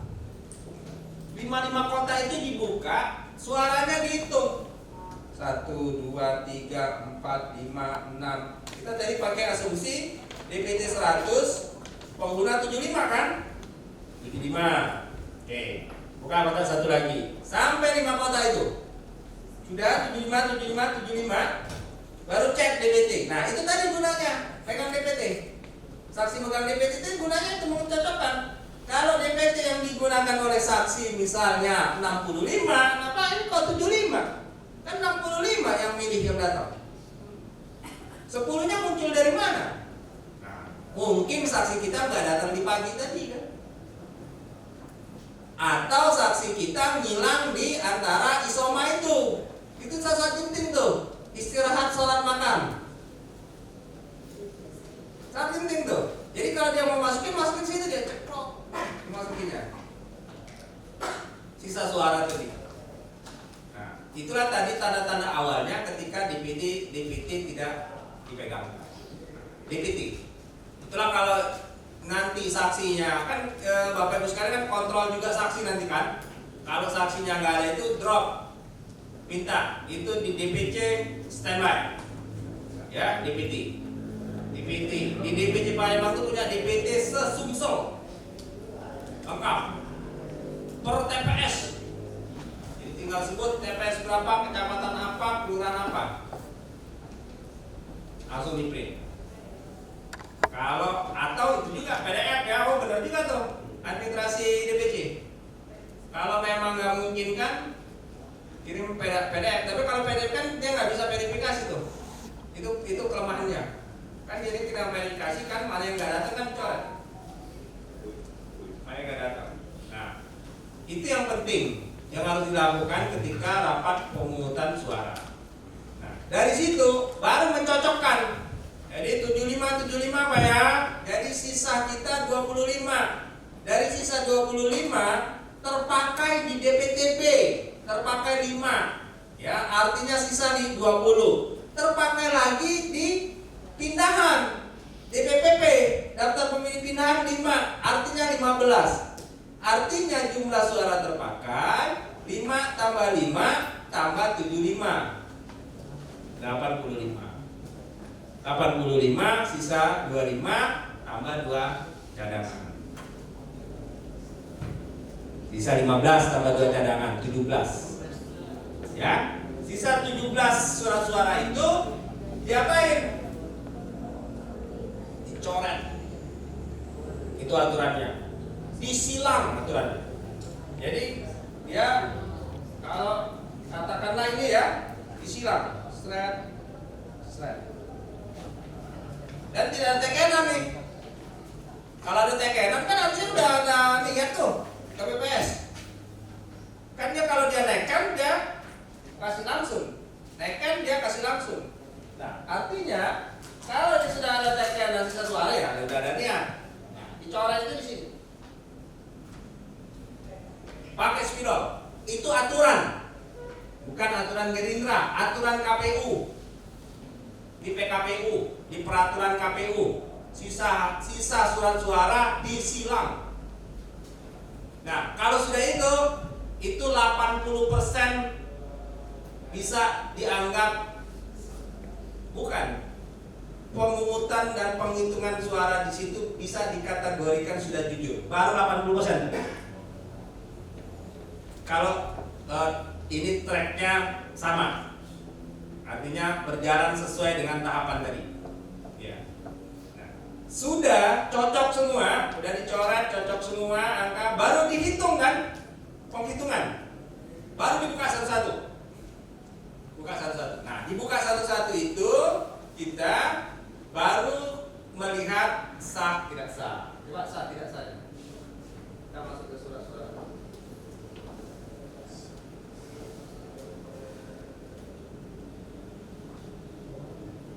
Jadi yang kita pantau kan Pilpres dan Pileg. Insya Allah mudah-mudahan Pilpres ada saksi sendiri. Ya, kita mudah-mudahan gitu. Nah, untuk yang Pileg ini sama nih Pileg nih. Artinya sah tidak sahnya sama dari tingkat RI, provinsi sampai ke kabupaten kota. Ya, artinya nggak ada misalnya kalau di provinsi ini sah, di DPR RI tidak sah, nggak sama. Yang pertama itu, kalau dia dicoblos jelas, dicoblos dia kan ada 2 kolom dipahami. Kolom yang berisi nomor urut, gambar, dan nama partai. Kolom yang berisi nomor urut dan nama calon. Nah, jadi kolomnya 2. Jadi kalau coblosan dari situ sah atau tidak? Sah. Karena di kolom gambar, nama, dan nomor urut partai. Kemudian kalau dicoblos di garis, sah atau tidak? Sah. Jadi pemilu kali ini itu bagus, kalau menurut saya bagus ini. Terobosan bagus, suara tidak satu cuman kalau tidak ditandatangan dengan apa satu lagi? Dicoblos tidak menggunakan alat yang disediakan. Ya, itu yang tidak sah. Nah, jadi kalau di garis sah, terus dicoblos di garis antar caleg partai enggak? Karena nggak jelas kan? Di garis antar partai, antar caleg. Terus dicoblos tidak ada caleg. Bisa jadi tuh. Saya berapa lihat di Palembang tuh ada yang PBB kalau nggak salah atau apa? Ada ya. Nggak tahu saya partai apa ya, saya nggak jelas. Itu tidak melampirkan caleg. Itu sah atau tidak? Sah. Kenapa dia sah? Kenapa dia sah?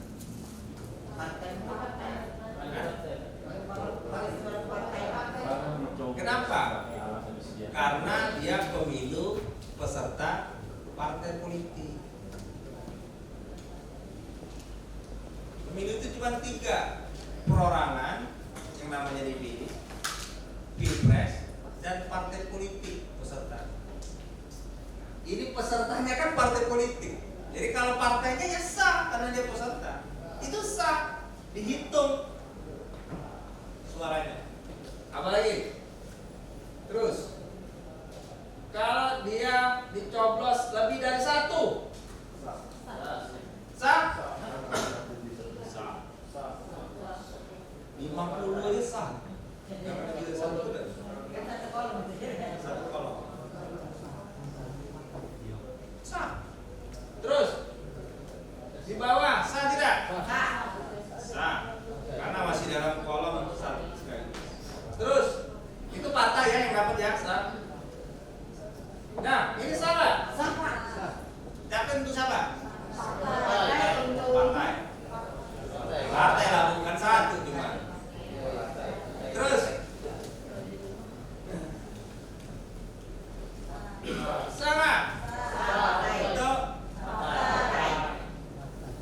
terus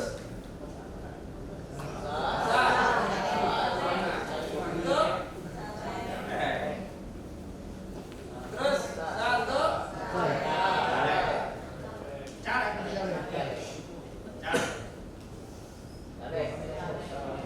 dua kali coblos.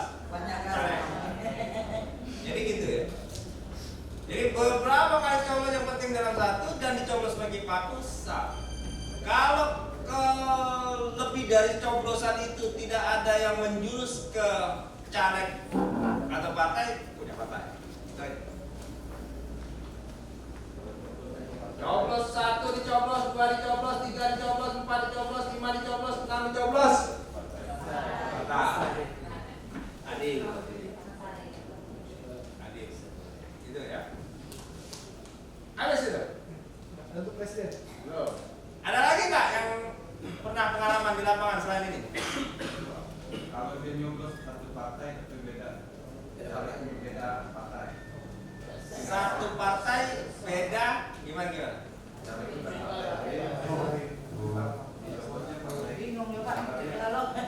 Oke, salah tidak itu? Karena 2 entitas. Tidak. Apalagi kalau pengalaman? Dicoblos kartu surat suara masih terlipat. Nah, orang-orang tua. Ya, dia malas, dia takut dari lain masih terlipat dan coblos. Sah nggak? Sah jika tidak tembus ke kolom partai lain.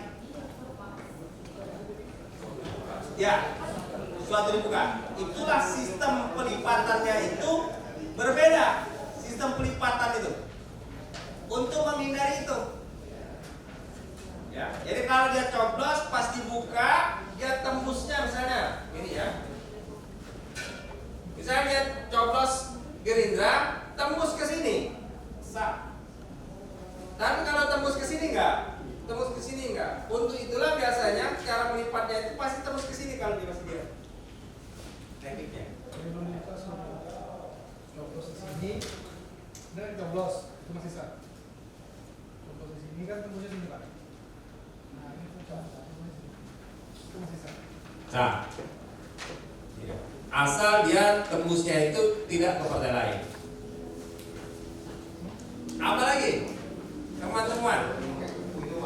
Kan nanti itu. Nanti. Tertukar kertas suara. Dapil 1 masuk ke dapil 3, dapil 3 masuk ke dapil 1. Cuma dicoblos. Sah nggak? Sah. Itu partai. Itu partai. Sah. Ya, aturan ini bukan reko-reko apa bukan. Jadi ikan aturan itu. Sah.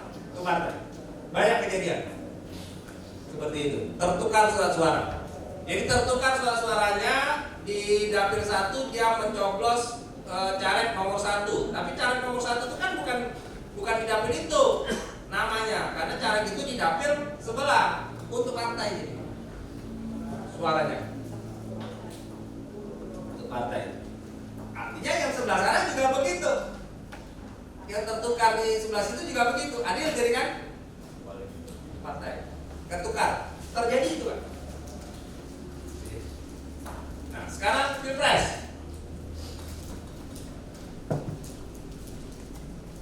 Pilpres coblos yang pertama nomor urut. Nah. Kemudian gambar calon. Nah. Nama calon. Kemudian partai pendukung. Terus coblos 2. Terus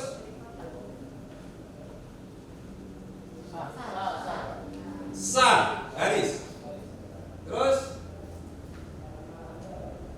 Ini pas yang tadi sah. cuma terlipat. Ya.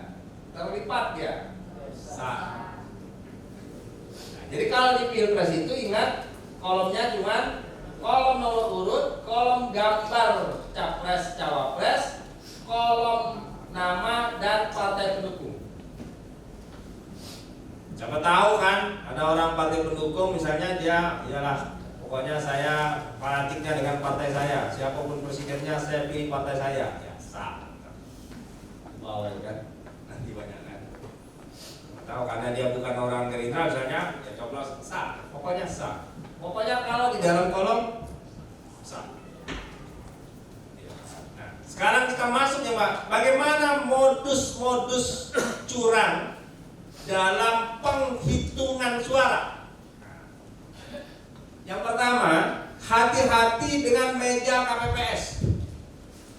Kalau mejanya sambungan papan, tidak satu papan, hati-hati tengah ya. Itu modusnya bisa paku ditaruh di sini. Jadi pakunya itu bisa ditekan nggak kelihatan, pas mau digunakan baru ditekan dari sini, baru keluar. Nah, modus ini susah dipakai untuk kertas suara pileg. Dia dipakai untuk kertas suara perorangan, DPD atau Pilpres. Ini contohnya. Ya. Misalnya KPPS-nya main di salah satu calon. Ya, misalnya. Terus pas dibuka ternyata dicoblos calon nomor 2. Lihat gini. Kan ya. Coba balik lagi. Ya gini. Ini paku udah muncul. Cek. Gak sah ya.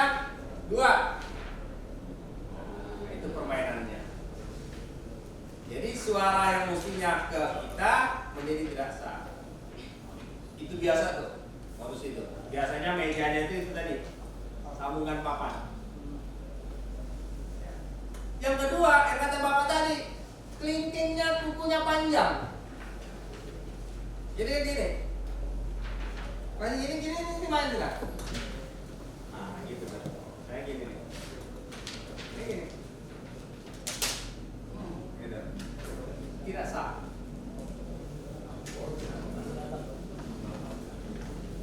Jadi modus permainan di penghitungan itu sebenarnya yang pertama itu membuat kertas suara tidak sah, yang kedua mengecoh coblosan ketika saksi tidak memantau dengan baik karena sudah sore, sudah lama, kopinya kopi kental, rokoknya bagus juga, dia ngobrol gitu kan. Satu, dua, itu. Tapi itu yang paling klasik lah, yang agak anu tuh, agak riskan. Tapi itu yang paling gampang. Kenapa? Karena mudah dimaklumi. Keliru ngomong, maklum lah 500 iko. Jadi mudah dimaklumi. Nah, tapi kalau yang profesional yang saya bilang tadi, itu kalau dia main di salah satu, itu biasanya di pilkada, di PD juga bisa. Ya, DPD juga bisa, misalnya ada salah satu calon yang suaranya diperkirakan terlalu tinggi, jadi tugas KPPS untuk membuat suaranya tidak sah aja, keras. Bisa. Itulah model-model penghitungan suara. Sebelum saya tutup terakhir dengan apa yang akan tugas, bagaimana metode yang harus dilakukan Bapak Ibu sekarang dalam mendidik saksi-saksi TPS, ada pertanyaan atau tidak? Dalam konteks penghitungan. Silakan.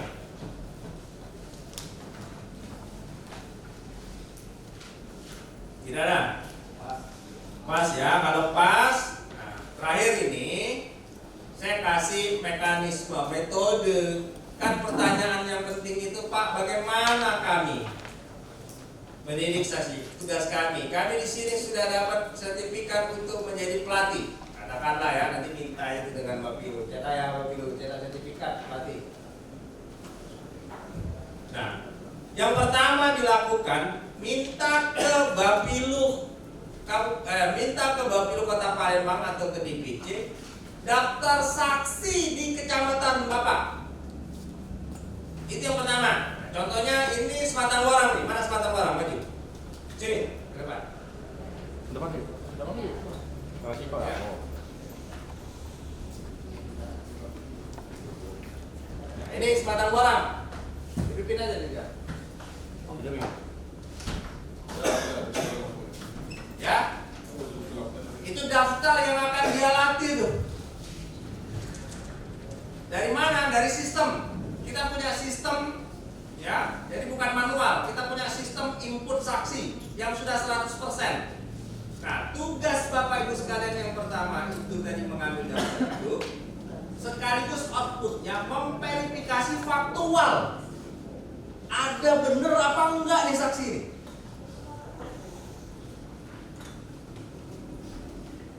Dan cepat laporkan kalau tidak ada, supaya kita tidak ada yang bolong.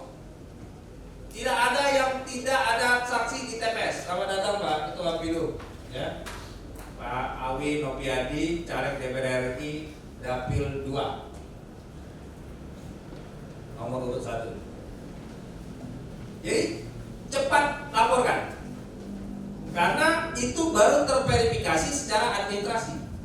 Jadi saya bilang tadi, kita tidak ingin mengambil saksi residu, saksi-saksi sisa. Ya, kegiatan ini itu ditutup tanggal 24 ya, terakhir roadshow. Mulai besok udah ada yang berangkat nih, seluruh kabupaten kota. Palembang percontohan.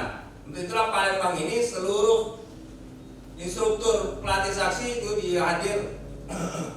Contohannya di Palembang pertama kali. Besok udah nyebar kemana-mana. Nah, bagaimana Pak caranya kami ini? Nah, caranya jangan berpikir nanti kalian melatih saksi itu dikumpulkan seperti ini, nggak mungkin bisa. terlalu banyak. Kalian punya waktu dari sekarang sampai Januari, panjang. Jadi bertahap aja. Jangan kalian enggak. Misalnya minggu depan ada 5, ada 6 tamu di rumahnya. Itu yang paling benar kalau menurut saya. Efeknya apa? Efeknya tetangga-tetangga situ melihat bahwa Gerindra itu nggak pernah stop kegiatannya. Masif. Nggak pernah berhenti. Itu efeknya. Efek politiknya. Tapi kalau kita kumpulkan di stadion, efek politiknya cuma 1-2 hari. Tapi kalau sampai Januari, bayangin, kita sudah ada 54 pelatih saksi di kota Palembang. 54 yang melakukan ini terus-menerus sampai Januari. Ada 5, ada 6 terverifikasi, lapor, oh ini ada orangnya, ada orangnya, ada orangnya, ada orangnya. Nah, jadi ya, memverifikasi saksinya itu, koordinasinya nanti balik ke Bapilu Kota. Karena dia tuh yang tanggung jawab mengganti dan lain-lain. Atau memang Bapilu Kota nanti misalnya punya metode lagi lain, nggak apa-apa, artinya itu bebas. Teman saran saya begitu, dilakukan di basis. Itu kalau saran saya. Jadi melatih saksi itu dilakukan di basis. Efeknya apa? Kampanye. Jadi seluruh kegiatan itu efeknya kampanye, sosialisasi. Prabowo Gerindra, Prabowo Gerindra, Prabowo Gerindra. Gitu. Apa ya? Jadi nggak perlu kumpulkan di DBC buat tanda, buat ini, ahok-ahok, sebagian merokok, ngopi di belakang, gini, 2 jam selesai, nggak ada efek, duit habis, tenaga habis. Goblok namanya. Bahasa aku bongong.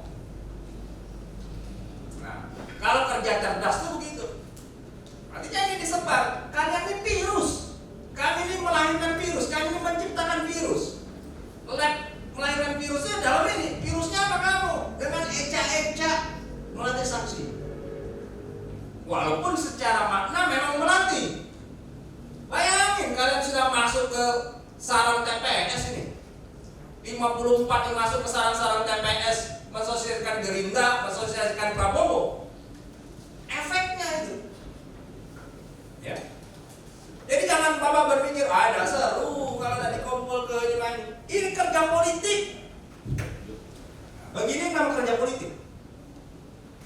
Ya. Ini saya pernah lakukan di kabupaten-kabupaten. Di OI, kerja-kerja politik. Sembari ngomong-ngomong dengan saksi gini, kan ada buku panduan, gampang. Saksinya kan para pajak bisa baca. Ngomong atau putar yang video waktu ada. Di sini yang kopi itu. Jadi dijadikan ajang kampanye, itu yang paling penting. Jadi saksi kita terverifikasi secara faktual, presiden kita terkampanyekan, partai kita terkampanyekan dengan baik. Jadi sekali dayung 20. Oh, ada lagi yang apa ya?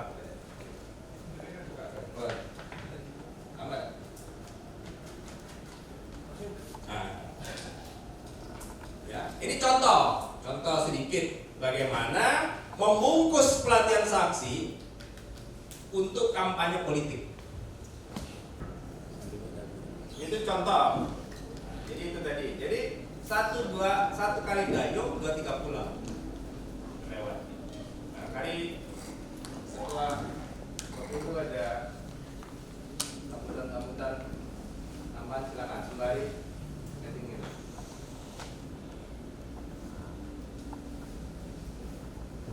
Baiklah, terima kasih. Bismillahirrahmanirrahim. Assalamualaikum warahmatullahi wabarakatuh. Jam 5 yang lagi lemes jawab. Jadi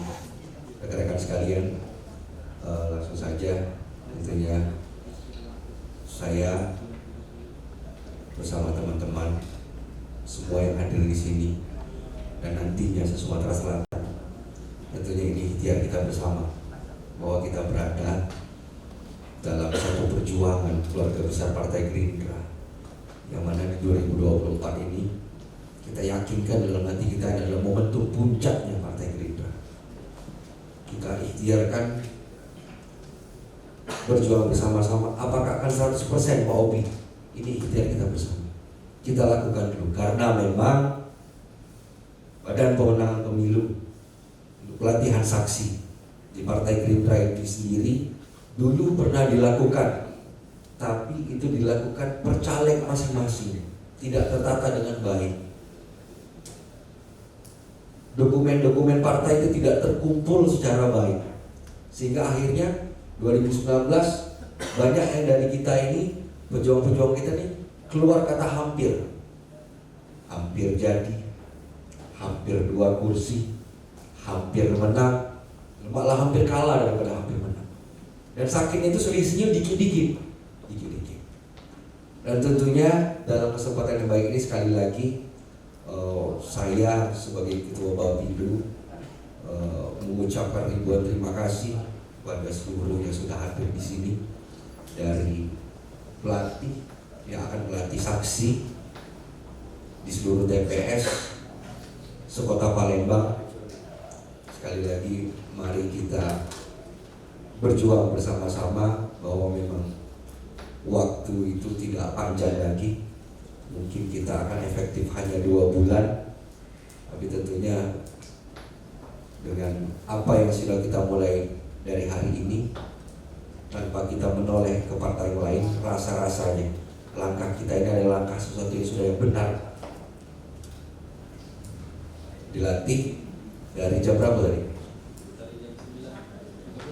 Dari jam 1 tadi sudah dijabarkan oleh Pak Dabi, dan nanti mulai besok tim akan menyebar ke seluruh kabupaten yang ada di Sumatera Selatan. Jadi langkah ini hanya bukan langkah di Kota Palembang, tapi langkah besar ini adalah langkah besar yang akan kita jalankan di seluruh Sumatera Selatan. Hasil kerja kita mudah-mudahan akan nampak nantinya apa yang memang menjadi suara Partai Gerindra, apa yang memang nanti menjadi suaranya Pak Prabowo adalah hasil kerja keras kita bersama, dan itu memang benar adanya. Tidak ada lagi kata hampir, bahwa memang benar-benar itu adalah suara Partai Gerindra. Itu ikhtiar kita bersama. Saya mohon maaf agak terlambat datang karena memang cukup jauh perjalanan dari SP Padang ngawin ke Wongpulo tadi itu. Jadi sore baru sampai sini, dan besok kami semua sudah harus berangkat ke Pagar Alam, ada yang ke Musirawas, ada yang ke Oku.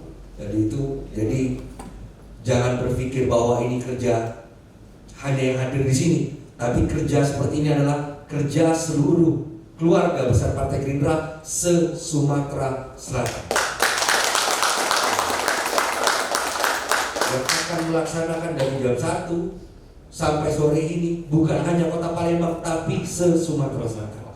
Bahwa kita sadari bersama di 2024 kita jemput kemenangan ketiga untuk Pak Prabowo di 2024, khususnya Sumatera Selatan. Itu saja dari saya. Selamat berjuang. Silakan nanti berkoordinasi dengan Bapilu, dengan Ketua DPC Kota Palembang, karena kami dari Bapilu Provinsi Sumatera Selatan tidak akan mungkin sampai satu persatu ke 26.000 TPS yang ada di Sumatera Selatan ini. Jadi kami dari Bapilu Provinsi Sumatera Selatan menitipkan kembali perjuangan kita bersama ini untuk rekan-rekan yang mewakili seluruh kecamatan yang ada di Kota Palembang. Mungkin itu saja yang dapat saya sampaikan. Terima kasih. Billahi taufiq wal hidayah. Wassalamualaikum warahmatullahi wabarakatuh.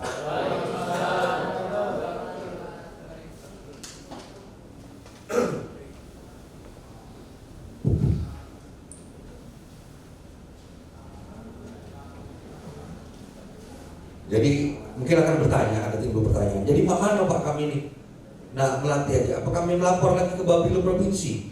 Masalah mungkin mengadakan pelatihannya atau nak verifikasi verifikasi faktual, untuk mengecek ke TPS atau ke TPS. Nah, metodenya akan berbeda-beda setiap kabupaten kota Palembang. Sepulang dari sini, silakan berkoordinasi dengan, ada kan Bapilu Kota Palembang di sini? Ketuanya mana? Ada tadi. Rombongan anggota Bapilunya ada? Ada kan? Berarti itu tolong digarisbawahi bahwa nanti silakan, ini tugas kita bersama. Nanti silakan modelnya seperti apa untuk memverifikasi di Kota Palembang, bahwa targetnya sudah jelas, bahwa kita harus ada saksi di setiap TPS. Masalah saksi presiden, kita sudah siapkan organnya, kita tinggal tunggu nanti mandat apakah dari tim kemenangan presiden akan ditunjuk saksi dari Partai Gerindra. Yang penting kita organnya sudah siap, bahwa nanti faktanya dari tim koalisi presiden akan ada penunjukan saksi yang lain, karena ini adalah koalisi. Yang paling penting bahwa Gerindra adalah Pak Prabowo adalah Gerindra di Sumatera Selatan sudah siap apabila nanti dibutuhkan untuk menjadi saksi di pemilihan presiden. Jadi itu Bapilu Kabupaten Kota, nanti silakan berkoordinasi, ditanyakan masalah bagaimana mekanismenya, bagaimana polanya, itu silakan nanti berkoordinasi Bapilu dan DPC. Jadi Bapilu dan DPC ini satu kesatuan, apalagi OKK. Itu Bapilu dan OKK itu tidak bisa dipisahkan. Seperti aku dengan Kak Alwis ini, dan tidak tidur beda pemarahan kami ini. Nah itu. Jadi OKK ini menyiapkan organnya, Bapilu ini menyiapkan softwarenya. Itu. Nah apabila nanti orang setelah diverifikasi nanti ternyata orangnya tidak ada, kapan ditelepon? Pak kami tidak nanti Pak, ditelepon kemarin Pak, bukan kami Pak, kalau salah sambung dia ngomong. Catat Pak.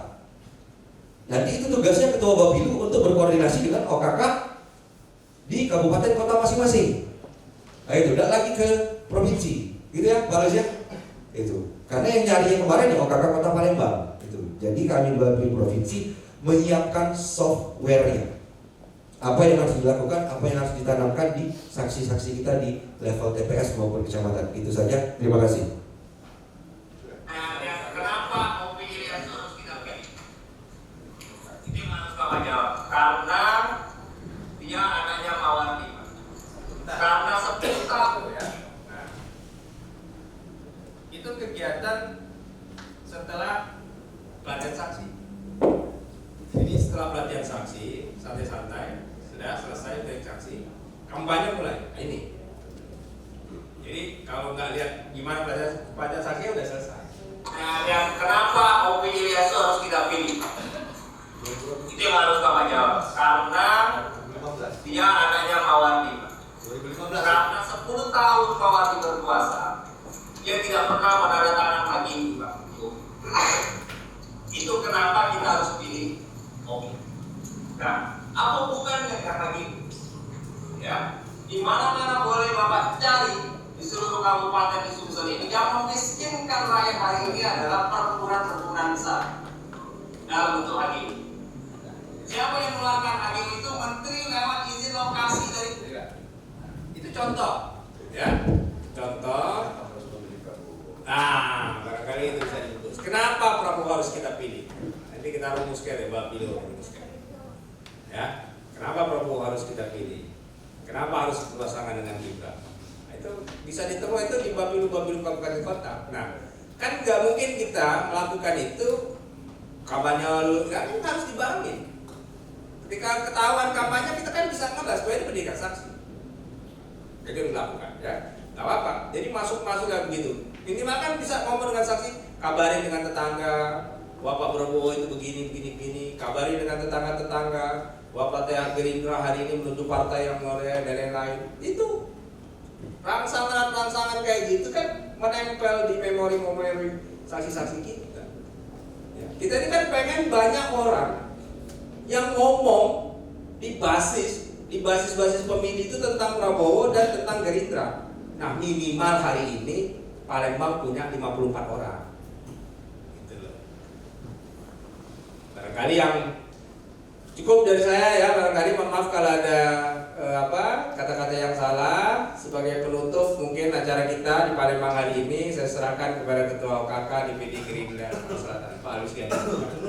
Ya.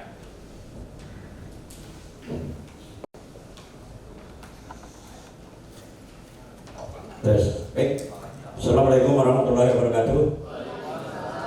Terima kasih teman-teman dari Kecamatan Seberang Ulu 1, Seberang Ulu 2, Pelaju, Kertapati, Jakabaring, Sematang Borang, Sako, Kalidoni. Sematang Borang, Sako dan Kalidoni. Jumlahnya 24 orang. Oke, baik. Atas nama DPD Partai Gerindra, saya ucapkan terima kasih kepada tim Bapilu yang sudah melaksanakan kegiatan ini. Sebelum saya tutup, ada satu pepatah yang cukup populer beberapa tahun yang lalu yang berbunyi man jada wajada. Tahu ya? Siapa yang bersungguh-sungguh dia pasti akan mendapatkan, atau siapa yang bersungguh-sungguh dia pasti akan menang. Kemudian dalam surat Al-Insyirah itu ada satu ayat nomor 2 dari terakhir. Apa bunyinya? Apabila kamu sudah selesai mengerjakan satu pekerjaan, maka bersegeralah untuk melakukan pekerjaan berikutnya, biar kamu mendapatkan apa yang kamu inginkan. Kata lainnya sukses. Artinya hari ini teman-teman semua sudah dibekali sebagai pelatih saksi per TPS. Berapa jumlah TPS-nya tergantung kecamatannya masing-masing. Artinya kawan-kawan, tadi dengan Pak yang dari Tangga-Takat, dari Seberang Ulu 2 Pak ya, saya sudah tanya berapa jumlah TPS-nya, 52 Pak ya. Jumlah TPS-nya 52 sebagai contoh saja. Artinya ada 3 pelatih yang akan melatih di 52 TPS. Apakah harus diselesaikan satu hari? Enggak. Tergantung nanti koordinasi dengan Ketua PAC, koordinasi dengan DPC, koordinasi dengan caleg yang ada di dapil itu untuk mempersiapkan segala sesuatunya. Dibuatkan jadwal. Misalnya 52 orang itu dibagi 4 kali pertemuan. Nanti 52 dibagi 4 atau dibagi 3 kali pertemuan, selesai. Tempatnya di mana? Diatur oleh Ketua PAC, konsumsinya bagaimana, bicarakan dengan PAC, DPC dan caleg. Ya kalau calegnya ada keragaman, bisa pilih. Habiskan urusannya. Setuju ya?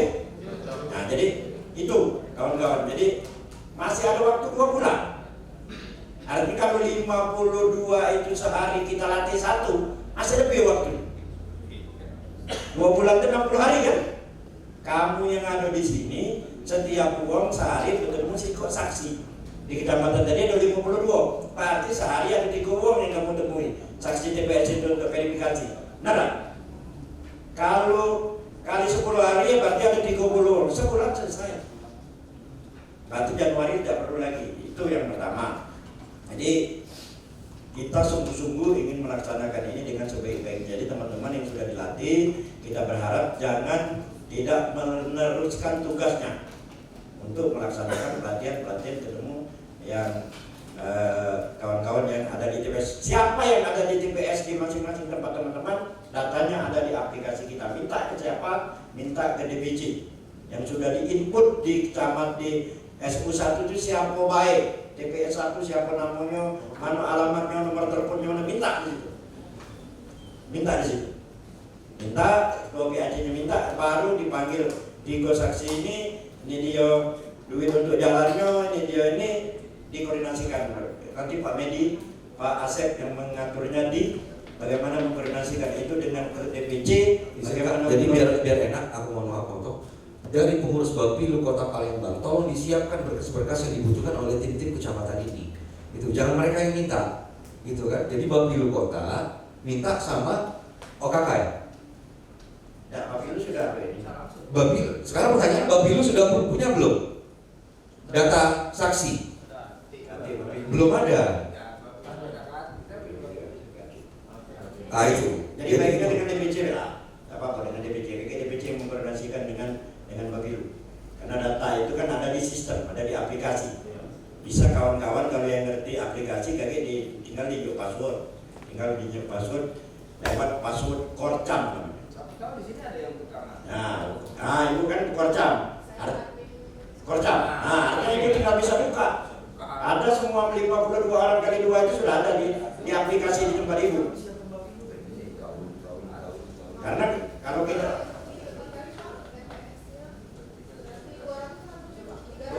300-an TPS, ya itu kali 2 itulah orang yang tinggal diatur bagaimana cara untuk melatihnya.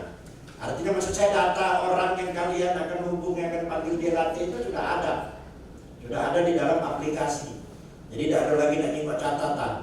Kalau memang DPC-nya minta kan setiap kecamatan itu ada admin ya kan, admin Korcam namanya. Nah minta ada di admin Korcam. Nanti dia tinggal tarik data per kecamatan dia. Saya kira tidak ada masalah ya, masalah itu tinggal dikoordinasikan. Yang masalah itu sampai nama yoe. Kan itu kan yang masalah kan? Kali ini nak melatih 52 saksi dikali 2 ada 104. Waktunya 2 bulan lebih kurang. Sehari berjalan sekian uang, ngumpul uang sekian kali sampai nama yoe. Itu koordinasi dengan DPC sama caranya. Amun tidak dibayar, tidak bergerak berangkat. Benar? Jadi Sapun Nak Mayo itu berkoordinasi dengan Medi dengan Asep lah yang nanti akan menemukan dengan caleg-caleg yang ada di dapil masing-masing. Karena Kota Palembang ini tidak ada, kita tidak punya caleg. Aduh kalau. Jadi gampang Medi dengan Asep. Mana yang galak nyumbang itu langsung saksinya milih. Saksi ini punya partai bukan punya caleg. Yang bayar ke dia berapa sih saksi? 300.000. Saksi DPS 300.000. Koordinator kelurahan berapa? 500.000. Saksi di kecamatan untuk mereka berapa? 1 juta per hari. Cuman jangan pula kamu juta sehari untuk piaci tiap hari mati.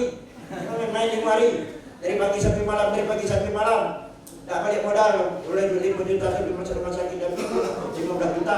Oleh karena itu bagi dengan kawan-kawan yang ada di kecamatan. Misalnya uang 6. Hari ini hari pertama tugas 2 uang, hari kedua tugas 2 uang, hari ketiga tugas atau jeda-jeda istirahat. Ya, kawan-kawan. Kira-kira seperti itu. Jadi jangan sampai kaget ada kredit di lapangan. Jadi saya kira pesan saya sebagai DPD, terima kasih sekali lagi ke Bapilu, terima kasih ke DPC yang sudah menyiapkan orang-orang pilihan. Bayangkan di kecamatan Anda itu penduduknya berapa banyak, Anda dipilih 3 orang. Nanti adalah orang-orang yang dipercaya Partai Gerindra. Apa tujuan kita pertama adalah bagaimana memenangkan Prabowo jadi presiden, dan yang kedua bagaimana memenangkan Partai Gerindra di Sumatera Selatan ini. Dan insya Allah ketika Gerindra jadi pemenang, kita akan pikirkan bagaimana PAC itu menjadi bagian terbesar dari kita. Per 3 bulan sekali nanti kita akan siapkan honor per PAC. Itu yang pertama. Yang kedua, kasih tahu pada saat melatih saksi bahwa saksi ini bukan cuma untuk pilpres, pileg saja. Nanti ketika pilkada kita pun akan bagi mereka, karena data mereka sudah ada sama kita. Jadi kita sudah tidak sulit lagi, capek-capek lagi nyari uang. Sudah ada uang itulah. Ini ada pemilihan apa lagi pakai yang itulah. Mana sekarang makin banyak masih pindah kanan gitu. Jadi kita sudah ada pemilih tetap di kecamatan itu. Paling tidak ada 52 uang di kecamatan yang sudah S1 uang Gerindra. Kira-kira apa itu? Aku kira sekali lagi terima kasih banyak. Aku mati barangnya. Terima kasih banyak kawan-kawan. Dengan mengucap alhamdulillahirrahmanirrahim, secara resmi saya tutup pelatihan TOT, training trainer of train untuk saksi di kecamatan Seberang 1, Seberang 2, kemudian Pelaju, Jakabaring, Kemuning ya Pak. Ya. Pelaju SU2, Kertapati, Jakabaring, SU1, Kalidoni, Sematangborang. Secara resmi saya tutup. Assalamualaikum warahmatullahi wabarakatuh.